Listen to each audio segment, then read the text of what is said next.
My conversation today is with Jake Tria. Jake is an astrologer, Freemason, and practicing theurgist, as well as a founding member, along with Pat Shanahan and Jamie Paul Lamb, of Tria Prima, podcast, blog, and book publishers. A busy man, Jake is as articulate as he is well-informed, and is an active contributor of value to the developing dialogue in serious esoteric communities, straddling the line between academic and practice-focused research and education. We sat down to talk about astrology, theurgy, geometry, deriving spiritual insight from the mundane, and his several endeavors with Tria Prima. I'm Ike Baker, and this is the Arcanum Podcast.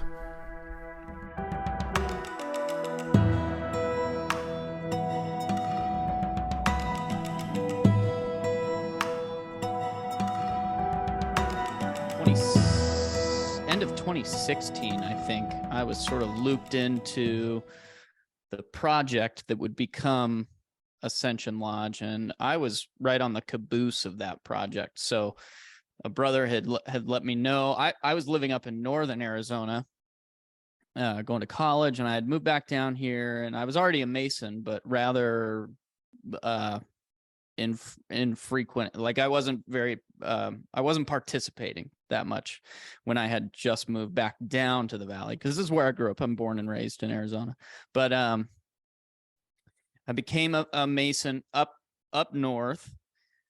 And when I came back down here, I was just kind of working and going back to school, and didn't really find a lodge. And eventually I was just at a bar with my roommates one night and saw some guys with their rings on, and sparked up a conversation, and ended up going to the local lodge out here near me in the sort of east part of the valley. And that eventually led me to a few brothers who ultimately were up on the kind of front end of that project that would become Ascension Lodge. And they said, hey, I know you're just kind of putting the feelers back out there. I think you're probably interested in some of the things that we're doing for this project in terms of, some of that MRF style, observance style, masonry, so their project was aimed at bringing or restoring, the sort of traditional values. And there already was a TO, if you will, a TO lodge in southern Arizona, but nothing in the Metroplex. Nothing. TO being traditional observance, right? Yeah. So nothing in Phoenix. And by 2017, it was in full force. We were meeting. Actually, I was a property manager at the time, and we were meeting at one of my properties, just in a little conference room. And you got to go under dispensation first and go through a bunch of red tape, all the rigmarole. But that's where I met Jamie. So that's where I met Jamie and a lot of the guys now that are my good buddies. But Jamie certainly is one of my close friends, and we talk almost every day. And of course, we started Tria Prima together with another brother, Pat, who was one of our first initiates at Ascension Lodge.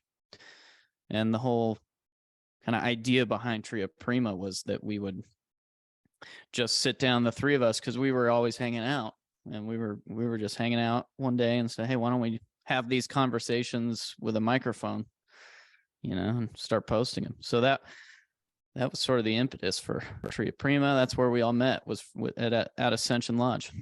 So why don't you talk a little bit about Tria Prima? Because I kind of just discovered it via social media. Yeah. And through you guys, your pages and things like that. But yeah, tell me a little bit about it. I've read and listened to some of the stuff you guys have done, but for people who are not familiar with it. Yeah. So like I said, we just started it to kind of put our thoughts down in some sort of record. so Pat was an EA, first degree Mason at the time. Jamie and I were master. Jamie would have been the lodge musician at the time still. And I was so he was the founding lodge musician. I was the founding lodge senior deacon. He's now master and I'm now chaplain. So we started meeting at Jamie's house. He's got a little recording, of course you had him on. You guys had a great conversation about all his musical endeavors, and he's got a great little music room in the back of his house. So we set up a little makeshift podcast studio back there. And I see do I see a snare drum on the floor? Is that a pork pie? What kind of snare drum is that? No, so that's my oh shoot. You're putting me on the spot. That's my it's a Black Magic. It's not a pork pie. It sounds a lot like a pork pie because it's got that heavy metal sort of sound. But oh yeah, I'm a drummer. Yeah, me too. Me too. That's my first love. I play a lot of instruments, but drums are far and away my favorite.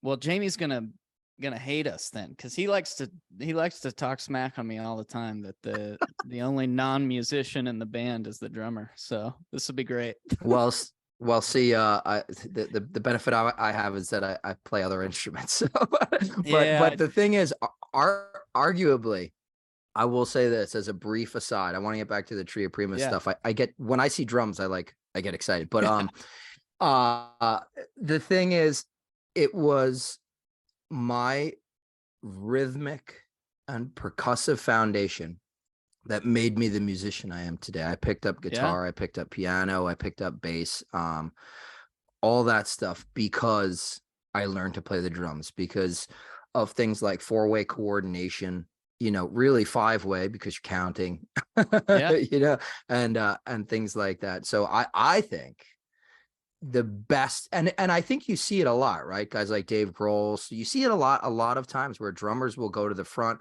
play guitar, sing. Being a drummer makes you like such a well-rounded and foundationally stable musician that I think people who play other instruments will never understand what it means. Well, I wish I was as well-rounded as you and Jamie.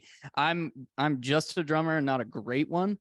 I played for a long time, but it's never been like the most serious aspect of my, I never really took the musical stuff and ran with it, unfortunately, because I would love to be a multi-instrumentalist. I'm certainly jealous of his ability, or any of these guys' ability, including yourself, to sit down and fiddle on a guitar or sit down at an organ and play around. I mean, I did play the piano for a little while, and I know generally some chord structure, but yeah, I mean, the drums are so ancient. I mean, percussion is so ancient and so sort of visceral, and you would have a hard time, I think, avoiding some sort of percussive instrument down into history and in any culture. The voice and the drum are like the oldest things. So yeah, I love it. I think my parents just bought me a drum set because they were sick of me like tapping at the dinner table. That never goes away, does it? No. I mean, my girlfriend now, she's sometimes in the middle of dinner. I mean, she's beyond tolerant of my many eccentricities, but will sometimes just be like, will you please, because I've got something in my head. But I started out, actually, my first drum kit was a broken snare drum that I got for it was a lot of money at the time. I think it was like $50, but it was just this horrible tin snare drum. Yeah. And a cardboard box and a garbage pail. And and my kick drum was just the floor. I would stomp on the floor. So basically the Saint Anger drum set or whatever. What's the Metallica album with the That's the one. That's the one. Yeah. Yeah, I love the drums, man. That's fun. I still sit down. I'm a business owner and I do all sorts of stuff now. So it's hard for me to find time for the drums. But anytime I get to sit down and play, it's a pleasure. It's like an emotional thing. you know. Well, you Yeah. and Jamie were talking about. I know Jamie mentioned, you know, how when he's fiddling around on the guitar or something, sometimes it's just an emotional thing, and that's like the only way to express that particular emotion. And I think that's true.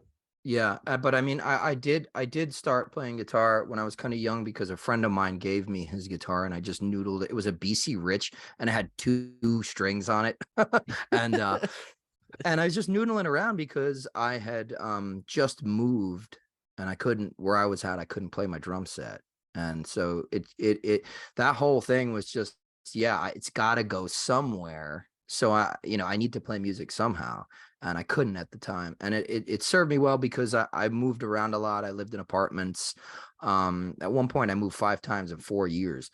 So I could always have my guitar, just next to my bed, just pick it up. Yeah. I don't even need to plug it in. So it is a really good way to just emote.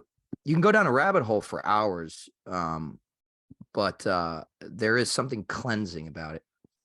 Oh, for sure.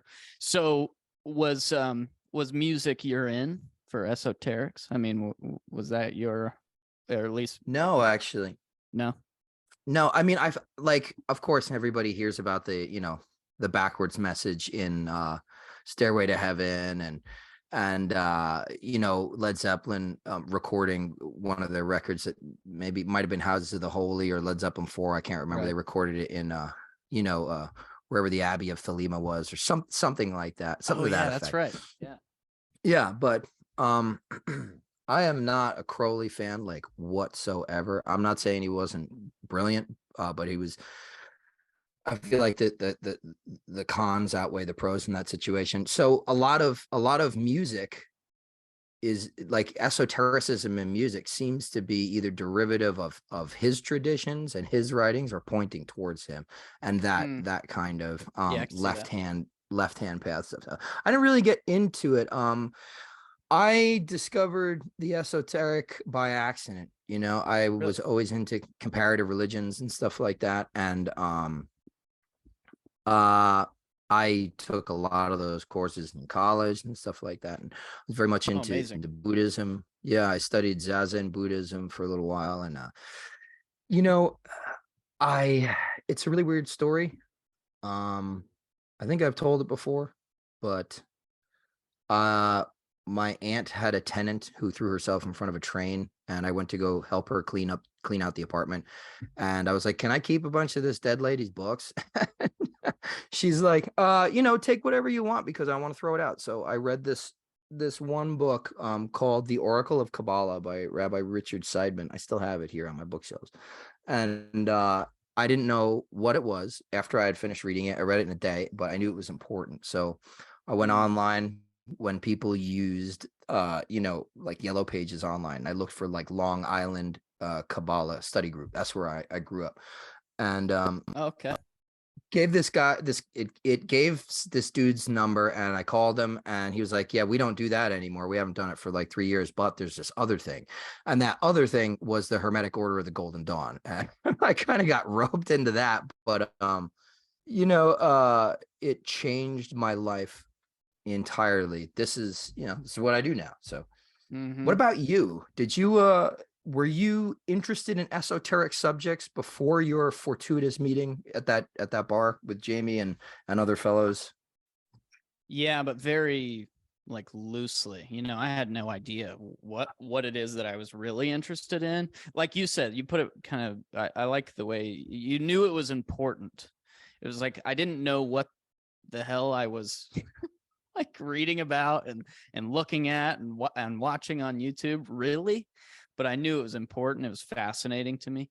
So no, I think that started early high school. Like I think my friends, or even maybe in junior high, and it's not quite as cool of a story as you finding a book in a deceased tenant's or apartment, but I think. So I know the particular book for me, though. It was The Secret History of the World by Mark Booth. That's a great book, man. Yeah. So underrated. I love that book. Super underrated. Yeah. So that really kind of sparked it for me, because it sort of like Secret Teachings, it just touches on so much stuff. And I was still in that unknowing phase. Well, I mean, I still am, but like I was still in that phase of just absorbing all of this interesting, okay, there's all this, comparative religion and mystical traditions and metaphysics and philosophy and all these things that were getting thrown out. I was probably 14, 15, 16. So I was probably the only one at that age, like really starting to read about that stuff.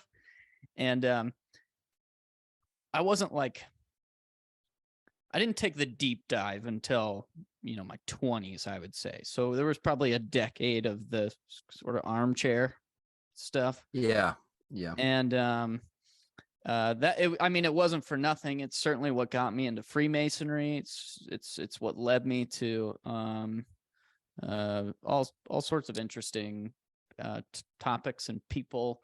But no, it's really started. I mean, that book by Mark Booth really triggered something in me. But I mean, I was fascinated with Knights Templar sort of lure since I was a little kid. My dad and I were like into that stuff because he's like into hidden treasure and all that sort of stuff. So I think my dad actually, and he probably doesn't even know this or realize this, but his sort of tangential interests became my more meaningful interests in that sort of hidden treasure, mystical matters sort of realm. So in a weird way, my dad, I don't think he did it on purpose, and he's not even really like into that stuff now. And then just sort of this progressive advancement through different material, starting with Mark. Yeah, a lot of esotericists that I talk to reference that book. It's either like a guilty pleasure or they wear it on their sleeve. It's one of those books that I don't.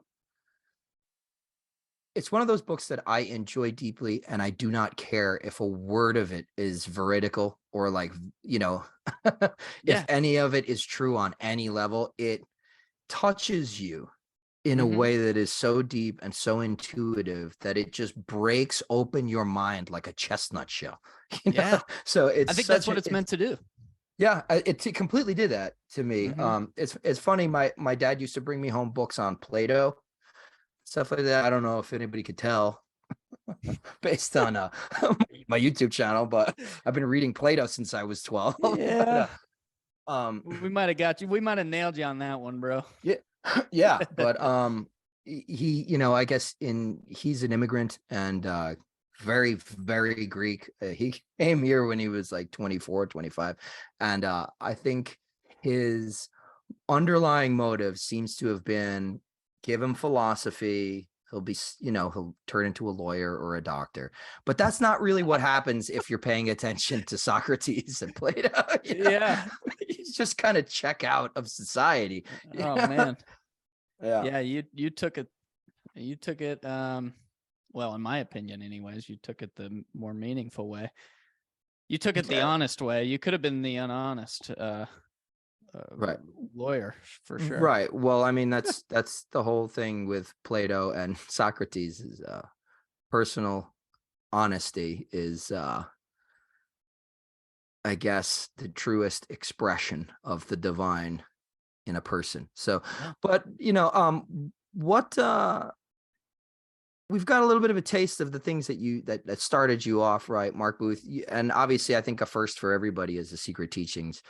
I would say it's safe to assume that with you. Oh yeah, I've got the Diamond Jubilee, beautiful, hardback. Yeah, I love it. Mine is destroyed. It still has. Hold on. Yeah, grab it. It still has like all this stuff in it. My little note. It's a good sign, though. Book that's seen days is a good book. Yeah. I remember when I used to have to read this out of I would open it up inside an open backpack on the subways of New York so that nobody could see what I was reading. Really? And now it's like, it's like totally cool to be reading stuff. Yeah, now you're not the weirdo.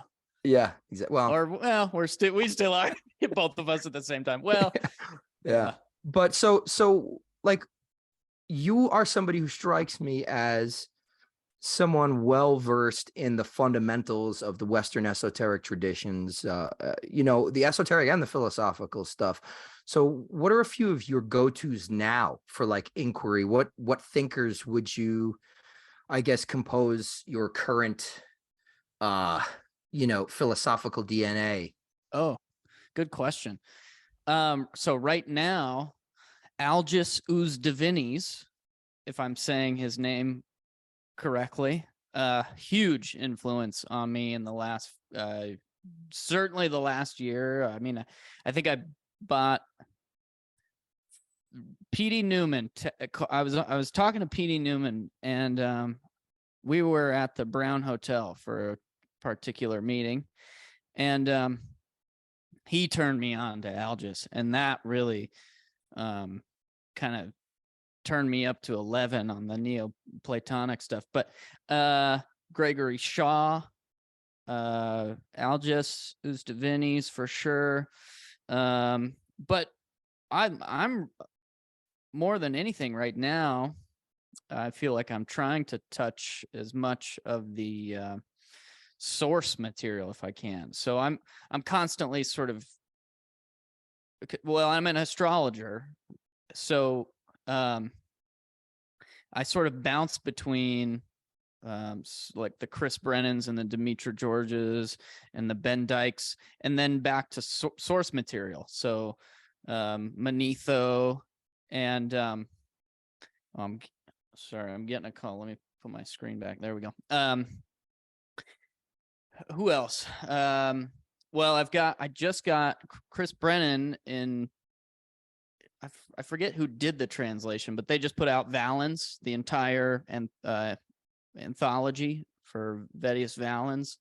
So I've been picking through that as I'm going through astrological topics. So there's a large part of my study right now is astrological source material, if you can call it that. So Valens, Manetho, Ptolemy, and these different ancient or Hellenistic astrologers, and then also the Procluses, the Plotinuses, the Iamblichuses, the Porphyries. So it's a lot of it's probably, I mean, Jamie and I spoke about it. There is a return to this particular period, and I don't know if it's because source material like Valens has been made available recently to our communities, but it's definitely like 1st through 6th century AD, Greek, and really Hellenistic, right? Greco-Egyptian type of philosophy. It's really, really burgeoning right now. And I'm glad that you mentioned those books, because or those authors as well, because I believe Chris Brennan and Benjamin Dykes and Demetra George, they all kind of do similar things. They draw primarily from source material. But yeah, I did want to talk about where on the spectrum you are as regards astrology, because I know you've given some, or I'm assuming you've given them before, but I see that you're about to give another sort of Astrology 101 education piece at your lodge, right? So that's actually at a sort of an oddities shop. So in Phoenix, we have this shop called Curious Nature. It's been around a long time. If your listeners want to check it out on Instagram, they got a big following. It's a cool shop, Curious Nature, and they're moving or they just did move into a brand new location that's much bigger, and they have a classroom now. So they've been sort of putting the feelers out for educators to come and do different sorts of classes. So I got in touch with those guys. Mason actually is the owner's name, and we had a great conversation. So I'm gonna likely regularly be teaching an introduction to astrology class there. We have the sort of inaugural class happening in early March. I'll look but towards the end of our conversation, maybe give an actual date. But yeah, towards the beginning of March, rather, we have our first class, and it'll be a 2-hour sort of intensive in-person class. So I'm doing that, and that's likely every 6 weeks or so. We'll see how popular it becomes. A lot of their classes do become quite popular. But yeah, in lodge setting, I'm certainly always trying to do different presentations on whatever sort of particularly interesting to me at the present moment. So I've done right at the end of last year, I did for the research lodge here, I did a talk on Mithraism. In January, I did one on the Plato's divided line. And I saw that. I mean, I didn't see the lecture, but I saw that you posted about it. I would be so interested in hearing that, man. Do you put any of this stuff up on Zoom, or do you post it on YouTube? I need to. Yeah. Everybody's or not with everybody. There's several people have been like, man, you gotta record this or put it online or do a public version or something. So I do plan on doing that. I'll probably put it out on the Tria Prima YouTube, which we've barely used. I think there's like one of Jamie's lectures on our YouTube, but I'll probably put it out through Tria Prima just because that's kind of already my outlet for this stuff in a public sense. But yeah, the divided line is so fascinating for me, or to me rather. And it's particularly because it's a geometrical analogy, and what better of a flavor of analogy to speak about in a Masonic setting than a geometric one. Right. So yeah, I mean, I love it. You could, I mean, you could plumb the depths of Plato for like the rest of your life, your kids, your grandkids. You could just endless. It's endless. There's so much incredible material in there. But I especially I enjoy the way the analogy is set up, so that, right, because it's written, so you have to kind of be able to mentally visualize it, and essentially it's phi, this divided line thing. It really, when you listen to it, and it's funny because I have a lecture piece on the pentagram and the underlying geometry that's baked in there. Yeah, exactly. It's phi. Phi is in the pentagram, the golden triangle, all that stuff. Yeah. So yeah, I'll be doing that one again for another lodge out in Phoenix. I'll probably give that one throughout this year a few times, and it's one of those points I'll record it and put it online. But yeah, the divided line, I think it should be particularly important in I don't know why, like when I started to research it, there wasn't much that I could find in terms of the Masonic lens. I mean, there's a few lectures on YouTube, and obviously there's plenty of commentary on it down through the philosophic history, if you will.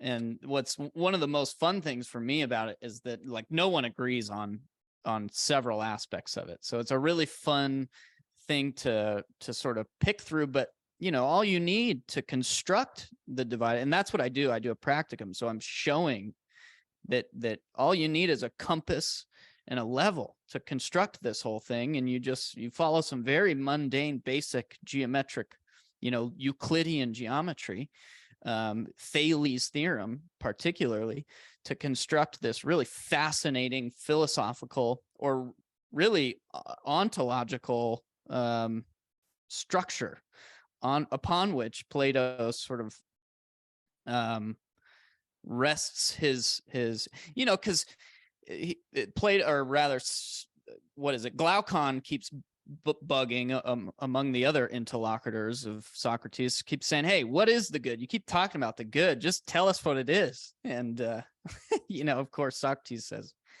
nah, I can't really tell you what the good is, but this is about as good as I can do. And then he lays out the divided line. And it's so fascinating. I love it so much. And it's rather easy to construct. If you just start toying around with geometry, if you just get a notebook and a compass and a square and just open up Euclid's elements, just start going through Yeah. simple things. It's really, it strikes me. I've not been a Mason very long.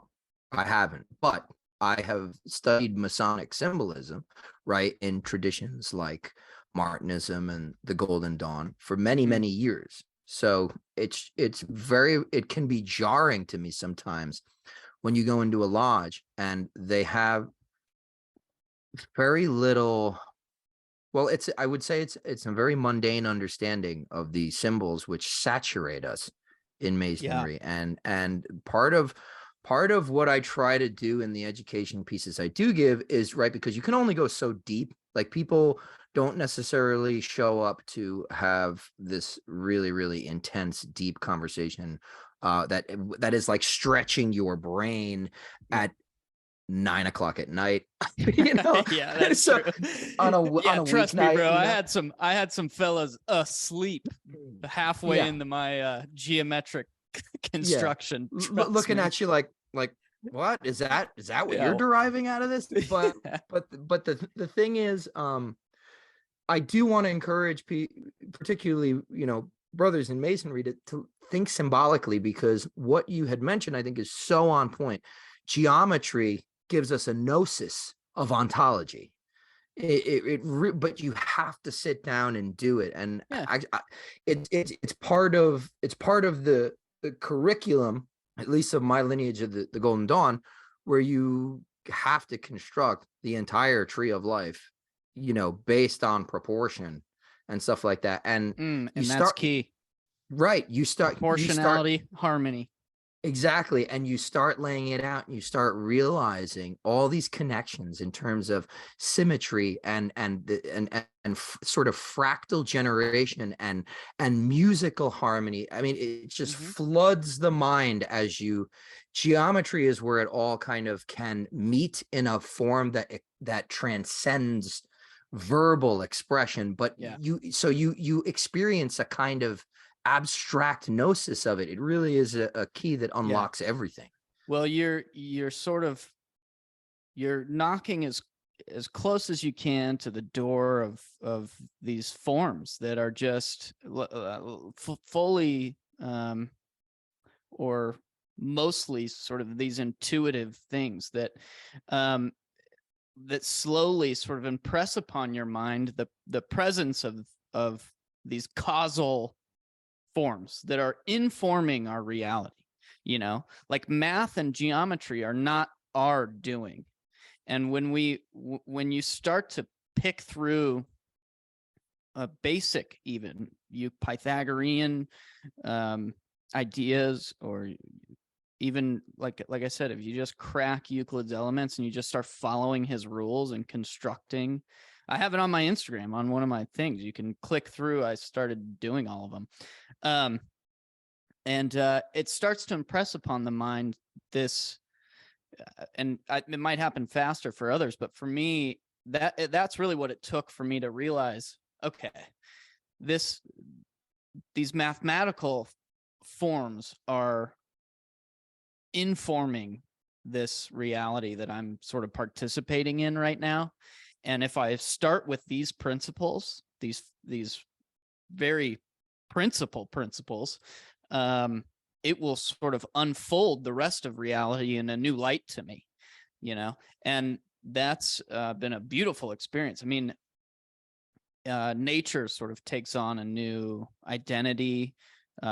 Things like Masonry take on a new identity, and it's right in your face when you join Masonry. I mean, it's like geometry, it's like this, it's right in your face. And then you're sort of searching for these like deep philosophical, but it's like, no, almost just do it. If you just actually mess around with geometry, it starts to have a really interesting effect on your mind and on your soul, I believe, anyways. Absolutely. And, I mean, I gave in a recent education piece, I was like, does anybody know what was written over Plato's Academy? Let no man ignorant of geometry enter into here, and that's what I opened my presentation with.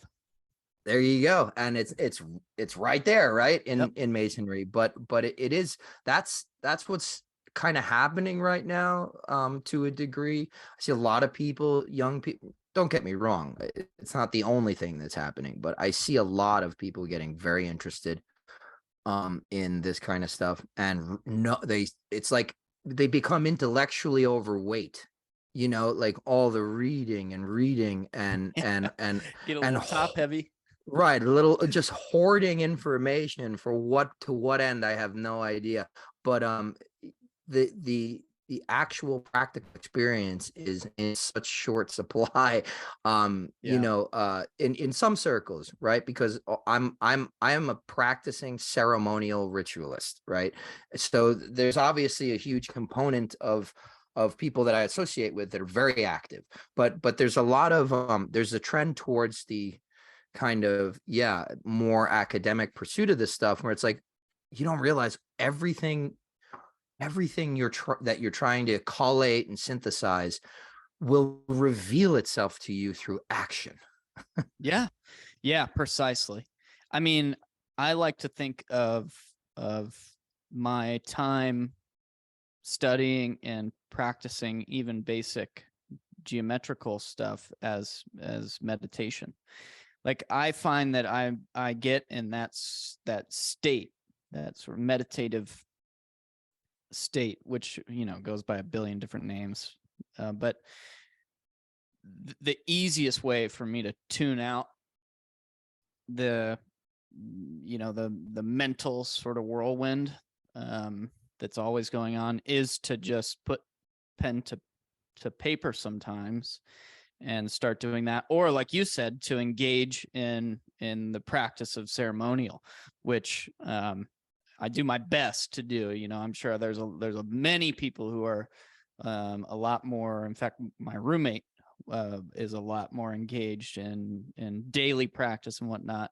But anything that I think you can afford to do is good, in terms of time and money to some extent. Like if you can spend 5 minutes being intentional about your will and those sorts of things, then you're doing more than most.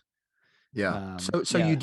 you do have some kind of ritual practice. I mean, do you what kind of stuff do you normally engage in, if that's not too personal a question? No, that's a good question. I'm a bit of a chaos magician. No, I'm just kidding. I was like, uh-oh. Uh-oh. Uh-oh. Yeah, so I'm also a Golden Dawn guy. So that has colored my ceremonial practice. So you can imagine that that curriculum is mainly what I'm sticking to. So but on a less, I guess, defined basis, the practice that I'm able to sort of stick to and underpin my days with is a lot more simple. So it's as simple as prayer, intentional prayer. So for me, it's about engaging my senses with things that are harmonious with the intent of the particular time, or of course, being an astrologer, there's specific times that are more auspicious to accomplish specific things. So for me, it's about burning the right incense and listening to the right tune, and maybe reciting the right Orphic hymn, and engaging in some sort of practical meditation where there's some end, hopefully. But I'll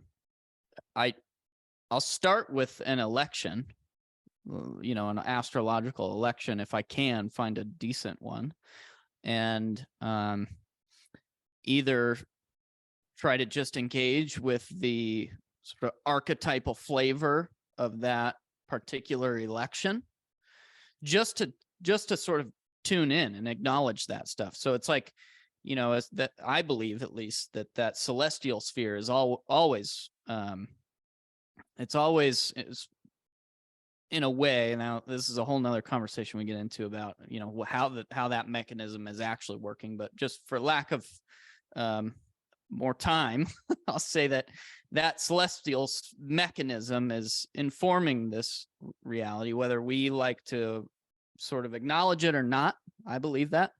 And to acknowledge it is to at least begin to take the reins to some extent.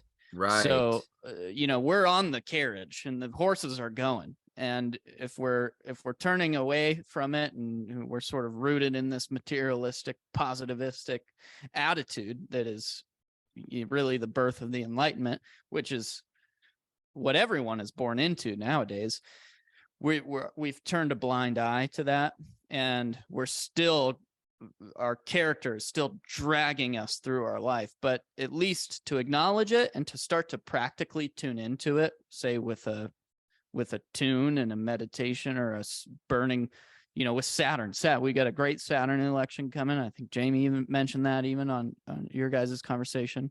Burn some storax, light a black candle. I have a what is it? Not on it.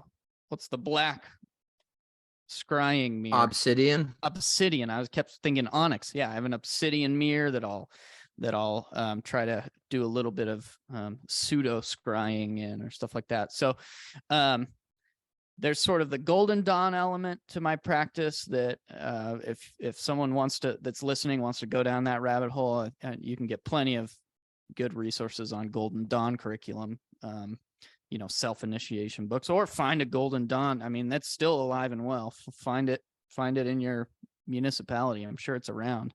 Hit one of us up. It's around. But outside of that, it's sort of astrologically colored. Really, because I believe Theurgy was a result of astrological sort of reality. Like Right. Theurgy was birthed, as it seems to me, as a sort of a cultural response to this philosophical crisis that was, oh my God, the heavens are this thing that's around us all the time is informing what's happening down here. Do we accept it or can we manipulate it?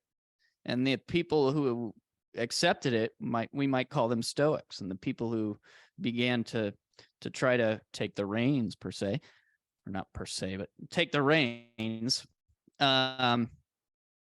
would be these theurgists that started popping up in late antique or early Hellenistic era.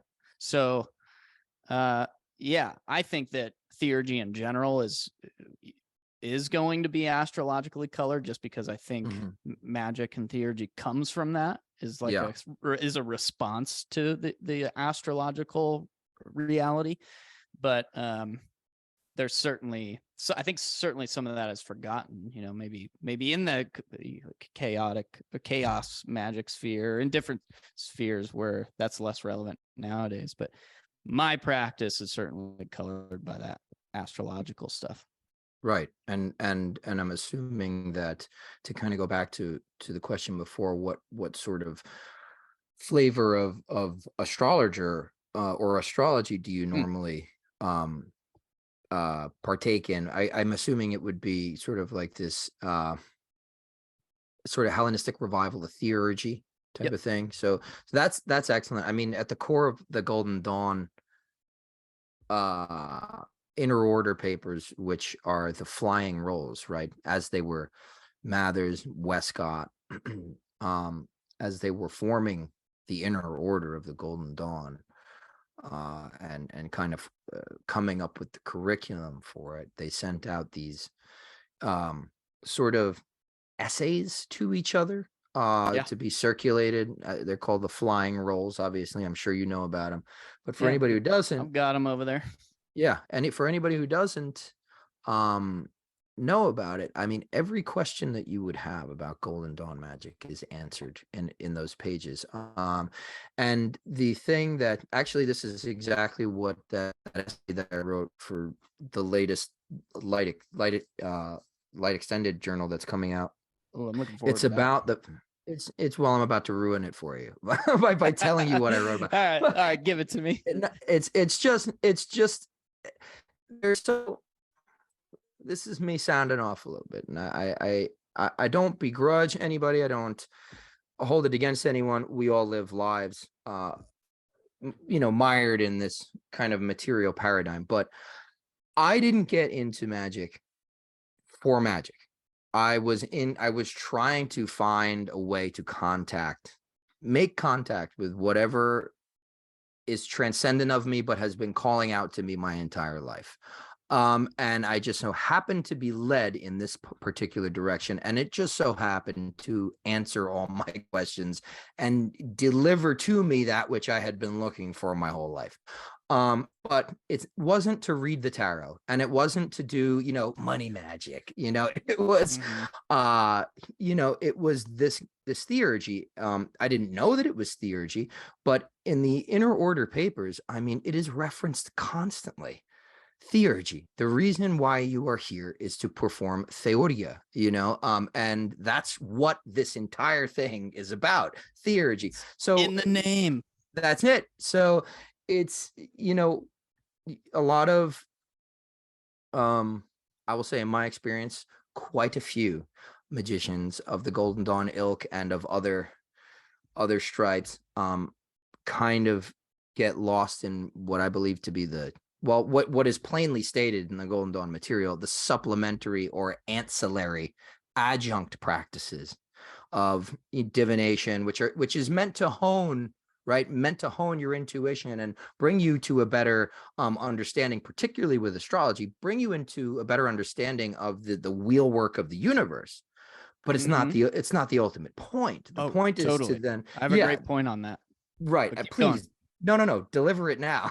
Well, okay. So I was just going to say that to piggyback on exactly what you're saying, my astrological sort of practice, because I do it pseudo professionally. I've done events where I'll go out and do chart reading, natal chart readings, or synastry or electional stuff, or mundane stuff.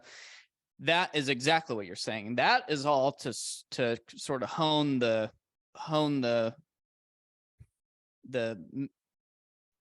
my ability, I guess, to tune into that more intuitive side of what's going on. Right. But like the name Theurgy implies, what my goal really is God working. Right. So my real intent as a individual, just all the names stripped aside, as a human being, my goal is to understand my relation to deity and his to me and the universe at large and nature. I mean, that's ultimately that's why I love the name. One, that's why I love the word philosophy and philosopher and theurgist and theurgy, because they both, you need no other definition than the word itself to understand what it is. We're God working and we're lovers of wisdom. Right. And those are my, that's what leads me. But my astrology practice, and even so, like, I'll even say that, so I'm a business owner. I own a contracting business, and I'm a tradesman, Oh, awesome. I'm actually a carpenter. Oh, well, beautiful. So that, even working with my hands and doing and engaging in a trade, which is so Masonic, also tunes that intuitive faculty. I know that might sound crazy, but I truly believe it does. It not at all. The reason why I got into carpentry was to establish a firmer connection to, I guess you would call it the higher genius or the diamond, because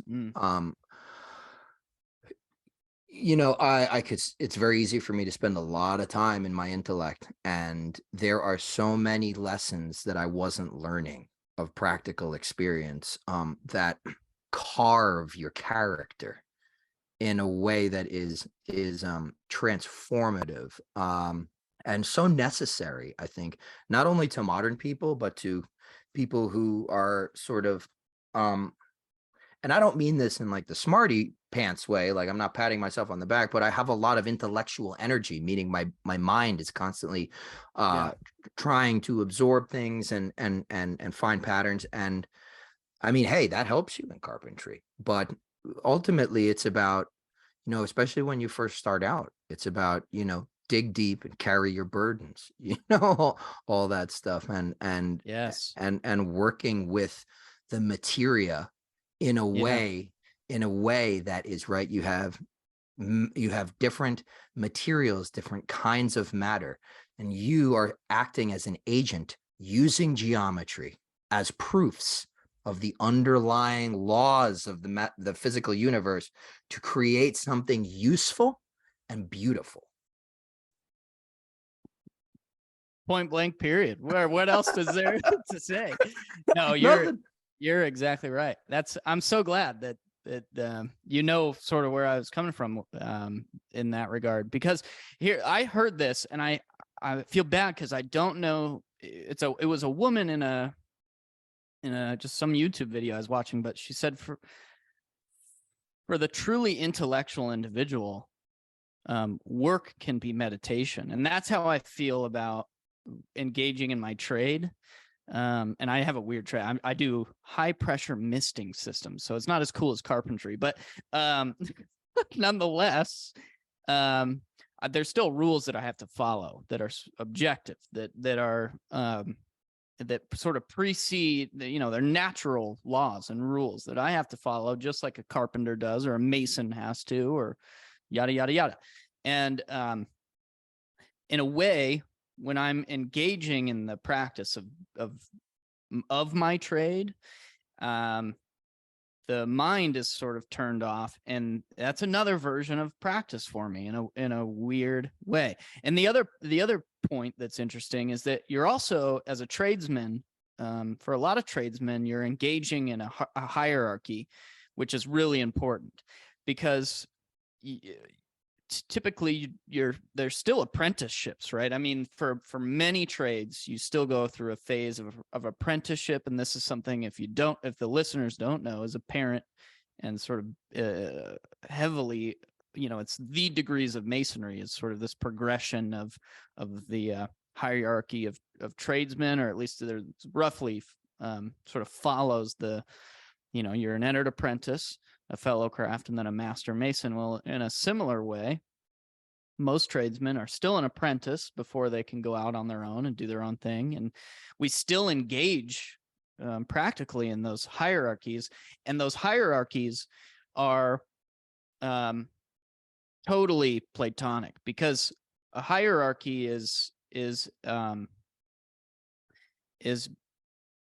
begs at the one, in a way, because it is you're engaging in something that is greater than you, and you're participating in a certain chain of that oneness, right? So your particular initial stages, you sort of are built upon, and until you become the master yourself, in a way. And I think anyone that gets to do a trade, I wish trade schools, and I think we might see a revival in sort of trade school attendance in our I lifetime. hope so. I I hope hope so, so. I because mean, that's it's really the thing important I like. work, and it's Yeah, and indispensable. If you know how to turn a wrench nowadays, you're going to be so valuable.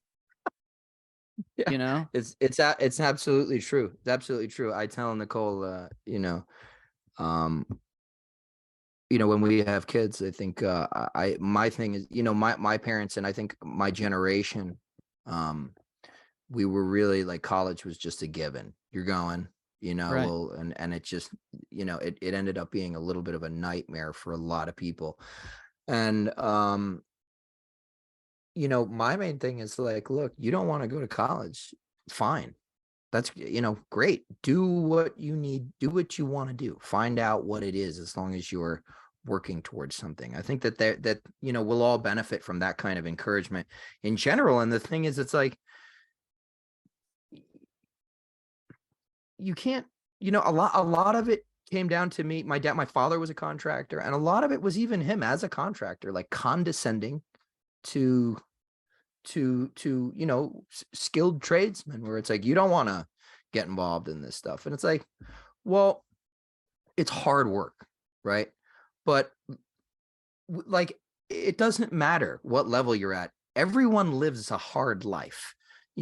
Pain is relative, and I would rather be able to learn from my pain and do something useful with it, productive with it, than just stay mired in it, because I haven't developed the fortitude, the tools within myself to be able to sublimate it. And I think that is what if, like you're saying, if you're somebody who works in ideas and kind of is connected to this intellectual, abstract philosophical perspective of everything that we've talked about, one of the best things you can do is go and work with your hands for like a year. Yes. Yeah, bro. I mean, it's I enjoy it. My job is easier than I think a lot of tradespeople, but generally in terms of just how difficult the actual jobs are. But and that was, I picked that path for that reason. But it's still, and I've worked different kinds of jobs.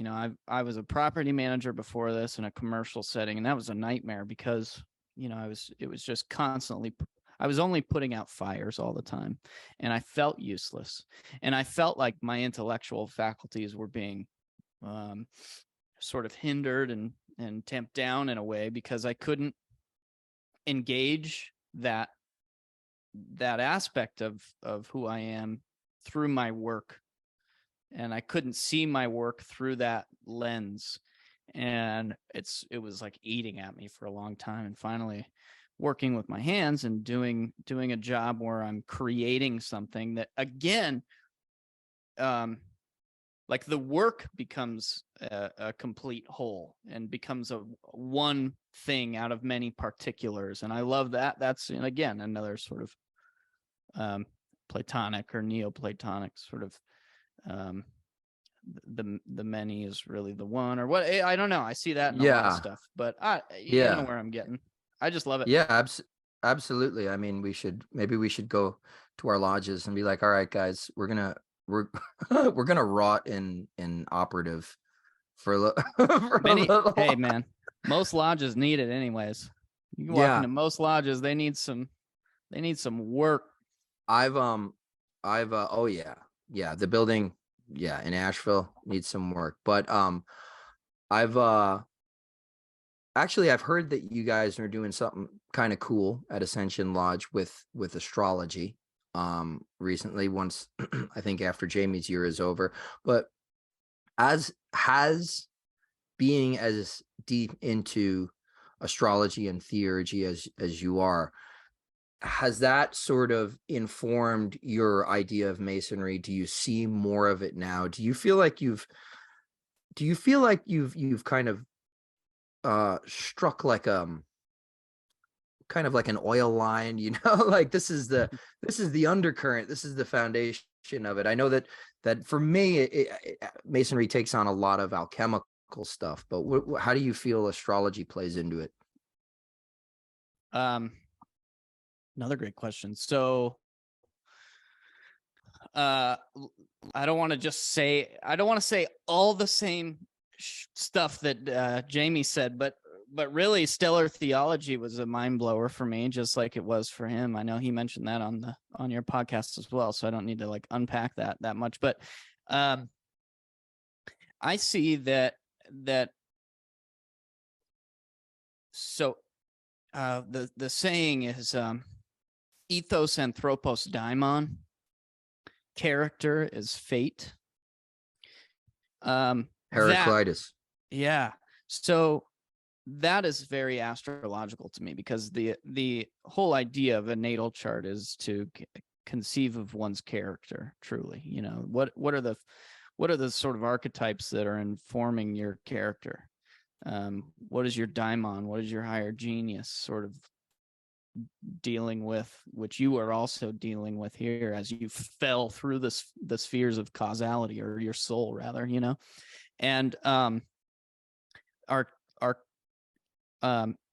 our character, and I love that that's sort of like a dichotomous or an oxymoronic saying, is like character is fate, because you would think that, you know, character is sort of your choice. Like I get to choose my character, you know, so how could I live a fated life if my character is sort of in charge of that? Well, I take a different approach now that I've sort of seen things through the astrological lens. Well, now I totally believe that to some extent our character is laid out when our souls make their descent. And though we may still make a lot of choices, I do believe in a degree of free will. I think that there is both free will and this is how all this crazy Neoplatonic metaphysics it's all sort of seeming opposites and the reconciliation of it. But I believe that there is both free will and fate. And I do believe there's a way to reconcile it. We don't have time for all that, but I think Masonry, how that has sort of informed my Masonic experience, is that to me, the Masonic experience is an endeavor to hone your character, right? So it is a moral philosophy, I believe. I believe Freemasonry just is philosophy, period. Again, going back to the word itself. I mean, we're all hopefully lovers of wisdom. And so in that regard, I think Freemasons are philosophers. Now, whether every Freemason is really engaging in that sort of idea is arguable, but I think because Freemasonry is a moral philosophy, and I think because a lot of the progressive nature of Freemasonry is aimed at the improvement of one's character, that it is sort of, it works right in tandem with understanding your astrological makeup. So like once I really understood what my natal chart was telling me about myself, I understood better how to apply the tools of Masonry to that sort of holistic idea of my character, right? Once I knew how the archetypes were conditioned in my life, and then subsequently sort of accepted that as a fact for my life, then I really knew how to circumscribe my actions, or how to or square my actions rather, and circumscribe my passions rather. So if that makes any sense, brother, what I guess what I mean is that absolutely that they work in tandem to me. And I know that's sort of a philosophical idea, and maybe what Jamie was hinting at with like stellar theology is more of the symbolic route, because I think that symbolic stuff is there as well. I mean, the sun, the moon is a massive aspect. I mean, the astrological symbolism is throughout the Masonic experience, and that goes without saying. But I think it is there to point us towards astrology with an L, right? I think that astrology really is astronomy, but with the idea that there is a relationship between the celestial and the terrestrial. That's really the only differentiating factor here, is that the astrologer versus the astronomer believes in an animated universe, right? That is just like the Hermeticist believes, or the alchemist who believes, as opposed to the chemist, that their alchemical process is also sort of resonating on the level of the soul and the intellect, and ultimately sort of unfolding continually unfolding the reality of their own transcendent nature to them through that process. I think Freemasonry is the same. In fact, I think if you are a Freemason, obviously you have to accept the existence of a supreme being. That is a prerequisite to yes. becoming a Freemason, right? Yes. So I don't think it's that far of a leap or that hard to reconcile, if you already are a Mason, the idea that the cosmos are animated, and that in some way, there is a relationship between what is happening in this loci of consciousness that is planet Earth and everything else that is beyond it, into infinitude, and to go through the Masonic degrees and to like bob and weave around the astrological sort of implications, I think would be hard. I think plenty of guys do it, but I think it's the symbolism is there. That's obvious, Absolutely. Especially, I remember and I'm not going to give away anything, but you'll probably know what I'm talking about. Obviously, in each jurisdiction, the rituals are slightly different, but even in the third degree, I mean,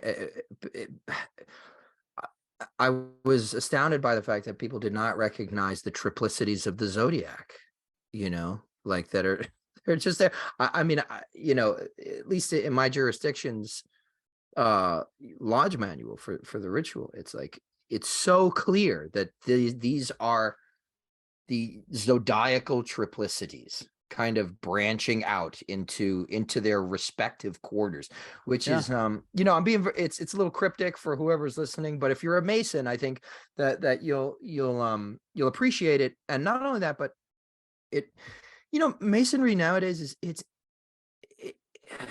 from an outsider's perspective, it appears to be this like edifice, this institutionalized boys club, and to some degree there's a little bit of that, but what gets lost is like Masonry is the arc through which, thus through a succession of ages passes unimpaired. The most excellent the perennial philosophy. I mean, I believe that. I'm a perennialist for sure.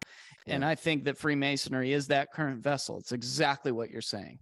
Yeah. And it's important for sure. And good luck going through something like the Royal Arch, the York Rite, and trying to make sense of all that without any sort of astrological implication. But what's really interesting is the fact that the Masonry sort of created, these spin-off orders. Typically what I'm talking about now is like Martinism and Hermetic Order of the Golden Dawn. A lot of people don't realize it. A lot of the shit that's going on in like Wiccan covens and their rituals and stuff like that, it's good. It's Golden Dawn stuff. A lot of the lesser banishing ritual, the lesser ritual of the pentagram, was invented by the founders of the Golden Dawn, who were all high-grade Masons. So what kind of happened is Masonry, suffering in this kind of, maybe let's call it a dry spell of the symbolic interpretation, and just getting lost in this very, very hyper-masculine, hierarchical, almost like a military type of pecking order. It branched out into these fringe orders that sort of germinated all of this stuff, so that guys like you and myself and Jamie and just countless other brothers that I know nowadays that are steeped in this stuff can now return to it and see through the lens of these interpretations, the mystical stuff in it, the transcendent stuff in it. So in a way, it kind of like, it shed its own blood so that in future generations, perhaps we will come to heal it, or at least restore it to some level of higher interterpretation than just that's a lot of that's going on right now. A lot of lodges. I feel like you said that earlier, because a lot of those translations around the 90s, or rather, at least the English translations of these really important texts started to come about in the 90s. And of course, the late 1800s, like you just said, were massive for esoteric and occult sort of offshoots and orders and practices. And of course, that's where you get the Golden Dawn, among other really important streams of this perennial lineage, but on a more maybe theurgical vein or light. But now, I mean, case in point, your podcast, Tria Prima, Philosophical Minds, all these, and just to name like a couple, because there are a bunch. I remember when I first joined Masonry, which is almost 10 years ago. And I'm absolutely not knocking any of the podcasts that I'm about to reference, but what was around when I joined, which was not that long ago, 10 years, was, Winding Staircase and the podcasts that were more centered around and beyond podcasts. I mean, the general culture and vibe of Freemasonry was more, it seemed, about certainly the symbolism on some level, but the fraternalism and the history has been really important. It seems like for the last, the post-World War Freemasonry is like the sort of picking apart of the history of Freemasonry has been a big deal. And so I sort of grew up in Freemasonry on, the great sort of the Winding Staircases and the Masonic Round Table and those sorts of things. But now you've seen the shift, I feel, at least, towards these more, I mean, for lack of better terms, esoteric sort of streams or currents,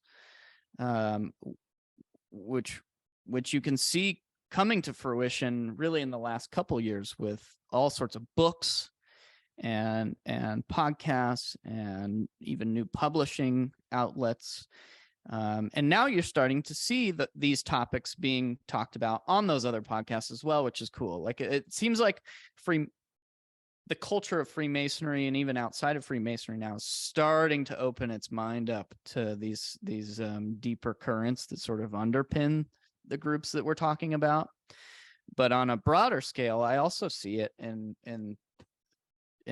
topics like mathematics and physics, and even in biology. I mean, there's all sorts of unanswered questions in all these academic disciplines.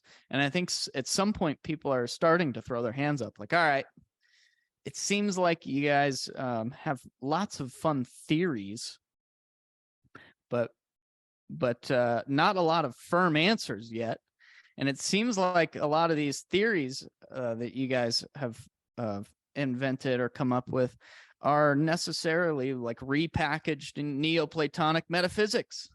Yeah, and it's and the really the biggest detriment to that, and I think the greatest sense of disillusionment ultimately comes right when you do really become enmeshed and begin to understand the modern academic machine, is that sure, we've all got these theories. Hey, we're in the postmodern age, right? Truth is dead.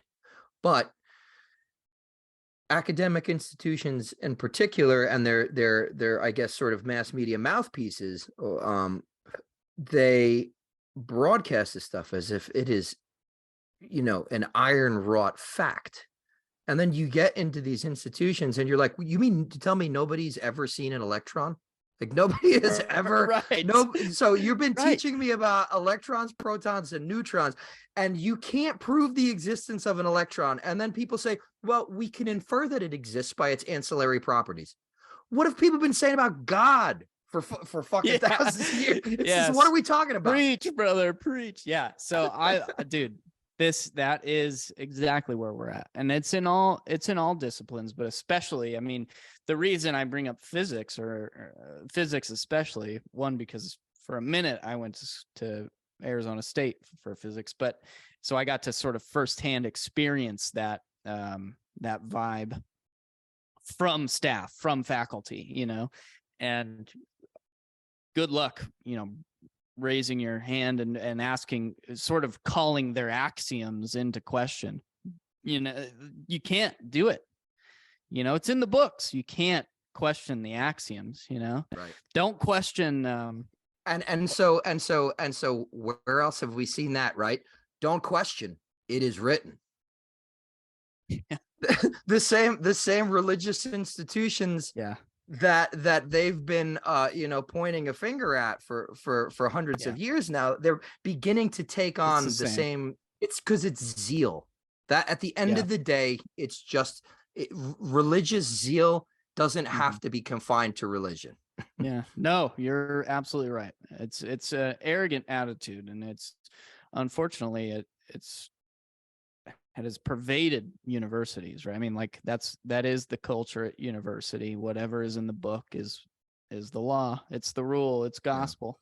Right. And now, but the interesting thing is that you've got a lot of people like ourselves taking to YouTube as a response, Mhm. kind of like offering these alternative perspectives that have been well researched and are rigorous to the extent that anything can be, but just offering a different viewpoint. Are you guys, what has Tria Prima got going on right now? I know you guys do a couple of different things. Yeah. YouTube, blog. Do you guys publish stuff? Yeah, we've got a few books, and we're working on 3 right now. So yeah, we have print books out. We published Danny Newman's or PD Newman's most recent until he's got a new one coming out. But we published his Angels in Vermilion, and we did, of course, Jamie's Archetypal Temple, that anthology, the great anthology. So those are the print books we put out in the last couple of years, and like I think Jamie also alluded to one that is in the works on your podcast as well. That's a really cool project that's sort of drawing on some different aspects of I don't know. Well, some stuff we talked about. Go listen to the podcast with Jamie on it. He talks more about it. I don't want to talk about it again, but we're working on that. He spilled the beans already with you, so I don't feel like I'm spilling the beans. But I won't spill the beans. There's another 2. I think the best I can say right now is that we're doing some reprints, and hopefully really nice, incredible reprints of a couple older books that we're going to do a commentary on as well. I think Jamie's going to take one and I'm going to take the other. So we've got a couple books. We of course have the podcast. We'll be recording a few. We kind of do them in batches just because we're the 3 of it. It's hard to get 3 guys together to do a podcast. So we're a little irregular with our timing on the podcast, but we met at the beginning of the year and we mapped out a lot of the topics we want to talk about. So the podcast will still be going strong through the year. We've got the blog. We just put a great one up on the Beehive by Sor Zatkiel, who is she's amazing. I mean, I think she's here. She's from Asheville, isn't she?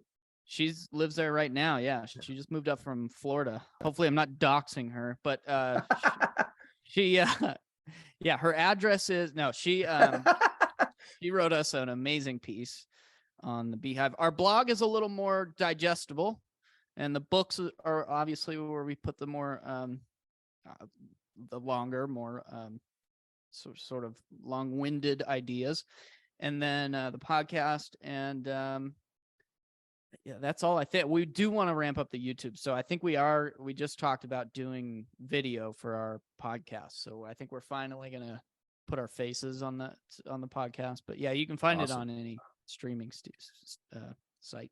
And where can people go to check out your books if they wanted to? Is it an Amazon? You guys self-publish, right? Or like Yeah. you distribute, I mean. Yeah, the best place to go is Lulu. You can find it on our website, so triaprima.co. But we keep everyone updated on our Instagram. So the Instagram is sort of our main pipeline for information. But yeah, we use Lulu. It's just print on demand. We're not super crazy yet. We eventually want to get some nicer hardbound projects. But for now, we're just doing the Lulu thing. So yeah, triaprima.co. We couldn't afford the N. So there's 2 questions. I don't, if you listen to any of the podcasts that I ask everybody, but I think you answered one of them already. So the first question being, how do you experience magic? And you gave a very beautiful and well put answer earlier on in the podcast. So my question for you now, the final question, would be 3 books, YouTube channels, I don't know, video lectures in any media that you would recommend to somebody listening to the things that we've spoken about tonight and wants to learn more? Well, yours, but I guess that's a cop-out answer. Yeah. Yep. So I feel like I should choose like one version of each type of media. So I'll say, man, put me on the spot, bro. That's what I do. Yeah. I think right now, again, I'm really on. No, wait, I'm going to grab it. I'm going to show you. Do it.